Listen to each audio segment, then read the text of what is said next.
నిద్రలో కలలు కనడం సర్వసాధారణం. ప్రతి ఒక్కరికి ఏదో ఒక సమయంలో కలలు వచ్చే ఉంటాయి. అయితే మన ఆధీనంలో లేని కలలు మన జీవితాలను ప్రభావితం చేస్తాయని పండితులు చెబుతున్నారు. స్వప్న శాస్త్రంలో దీనికి సంబంధించి ఎన్నో అంశాలు ఉన్నాయి.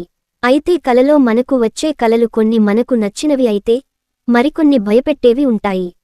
అయితే కలలో వచ్చే ప్రతి కలకు ఒక అర్థం ఉంటుందని నిపుణులు చెబుతున్నారు. ఇంతకీ మనకు వచ్చే కలలు ఏంటి? వాటి అర్థాలు ఏంటో ఇప్పుడు తెలుసుకుందాం. మీరు గుర్రపు స్వారీ చేస్తున్నట్లు కలలు కన్నట్లయితే మంచి సంకేతంగా భావించాలని నిపుణులు చెబుతున్నారు.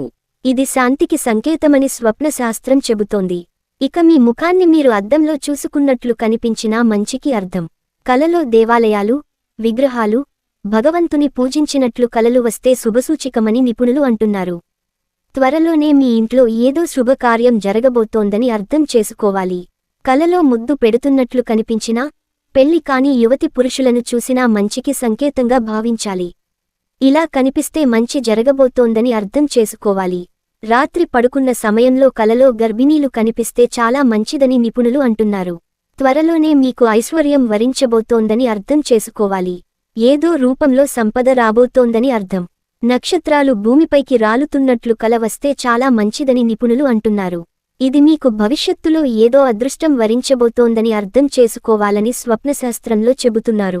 అయితే మీకు ప్రమాదం జరిగినట్లు లేదా మరో వ్యక్తికి ప్రమాదం జరిగినట్లు కల వచ్చినా, ఆయుధంతో కొట్లాడుతున్నట్లు కలలో కనిపించినా మీకు ఆరోగ్య సమస్యలు వచ్చే అవకాశాలు ఉన్నాయని నిపుణులు చెబుతున్నారు. సూర్యాస్తమయం, కొండపై నుండి పడిపోతున్నట్లు కనిపిస్తే ఏదో సమస్య వచ్చే అవకాశం ఉందని అర్థం చేసుకోవాలి.